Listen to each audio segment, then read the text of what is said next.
धूप बत्ती का धुआं गोल आकार में उड़ता ऊपर की ओर जा रहा था। शायद छत तक पहुंचने की कोशिश कर रहा था, पर इतनी ऊंचाई तक पहुंचने से पहले ही धूप बत्ती के सफेद गोलाकार धुएं के कण सर पिलाकार होते हुए तितर बितर हो जाते थे। चंदन धूप बत्ती की खुशबू रवि के नथुनों में जा रही थी और उसकी सांस जैसे रुकी जा रही थी। सामने नीलिमा की मृत शरीर के पास दीपक के साथ एक मोटी सी धूप बत्ती भी जलाकर रखी गई थी, पर रवि चाहकर भी चिरनिंद्रा में लीन अपनी पत्नी के मुख को देख नहीं पा रहा था। नजरें झुकी हुई थीं। बस कभी कभी नजर उठाकर धुएं के गोल छल्लों को देख लेता था।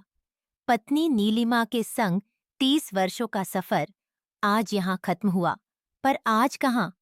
वह तो 20 वर्ष पहले उस दिन ही खत्म हो गया था, जब रवि ने पहली बार नीलिमा के चरित्र पर लांछन लगाया था। वह सब्जीवाला घर पर क्यों आया था अपनी बीवी के साथ? गुस्से में अंधा ही तो हो गया था रवि। नीलिमा घबराते हुए बोली थी, कब? मैं तो कल ही आई हूं अपने मायके से, मुझे क्या पता? रवि गुस्से से बोला, तेरे पीछे सब्जी वाला आया था अपनी बीबी के साथ यहाँ, उसे यह दिखाने के लिए कि तेरा और उसका कोई अनैतिक संबंध नहीं है। नीलिमा मानो आसमान से जमीन पर आ गिरी। यह आप क्या कह रहे हैं? मैं और सब्जी वाले के साथ? छी, छी, आपने ऐसा सोचा भी कैसे? पर रवि कहाँ सुनने को तैयार था। 30 साल की नीलिमा का मुंह जैसे अपमान से लाल पड़ गया। रवि और नीलिमा की अरेंज्ड मैरिज हुई थी। रवि औसत रंगरूप का युवक था और नीलिमा गोरी, लंबी, पढ़ी लिखी, आत्मविश्वासी, घरेलू और खुशमिजाज युवती थी। पर रवि उसे बहुत प्रेम करने के साथ साथ उसे लेकर बहुत पजेसिव था। कोई भी एक नज़र नीलिमा को देख ले तो उसे कतई बर्दाश्त नहीं था। सब्जी वाला जब अपनी बीवी के साथ उसकी नई कोठी पर आया तो उस दिन सोमवार का था। नीलिमा को अचानक अपने दोनों बेटे कार्तिक और करुण के साथ मायके जाना पड़ गया था। साप्ताहिक अवकाश के चलते रवि अपने इलेक्ट्रॉनिक्स शोरूम की दुकान नहीं गया था और घर पर ही था। बस शक का कीड़ा उसके मन में कुंडली जमा कर बैठ गया और आज नीलिमा को डसने लगा। नीलिमा बोली, सब्जी वाला गांव से रोज बाइक से शहर आता है तो अपनी बीवी को ले आया होगा, उसे यह दिखाने या डॉक्टर को दिखाने के लिए। कितने ही काम होते हैं गांव वालों को शहर में। पर रवि कुछ भी सुनने को तैयार नहीं था। नीलिमा के खिलते चेहरे पे जैसे पतझड़ आ गया। अक्काकेंडिएट सा पतझड़ आ गया।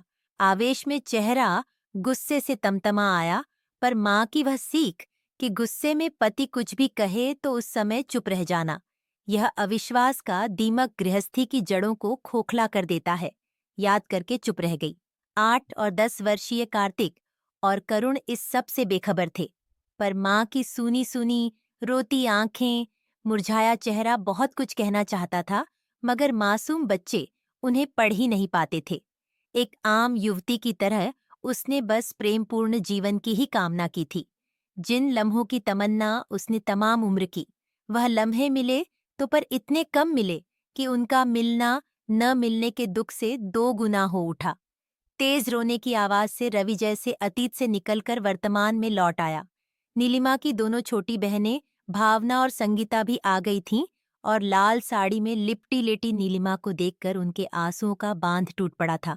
हाय दीदी, इतनी जल्दी क्यों छोड़कर चली गईं? भावना रोते रोते कह रही थी।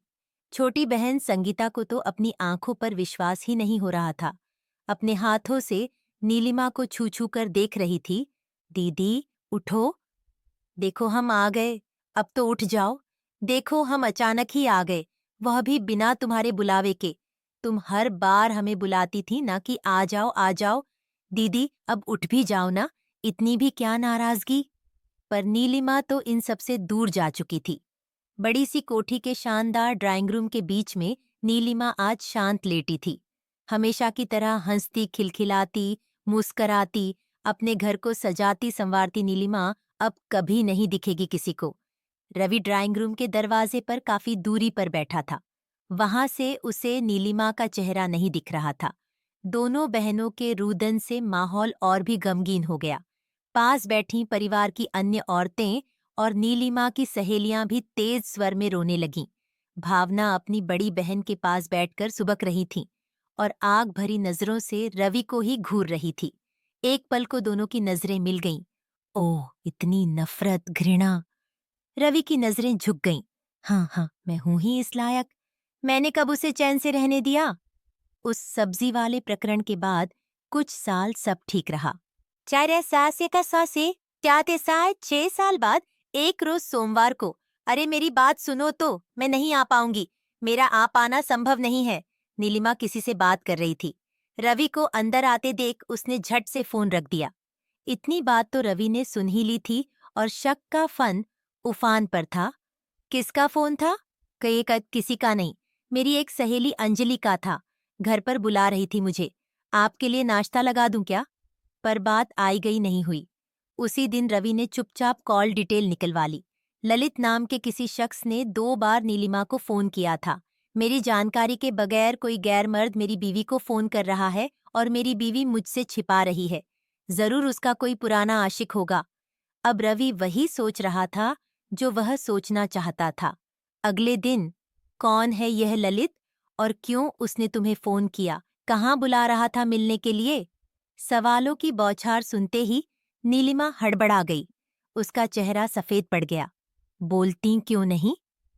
वह मेरे साथ कॉलेज में पढ़ता था।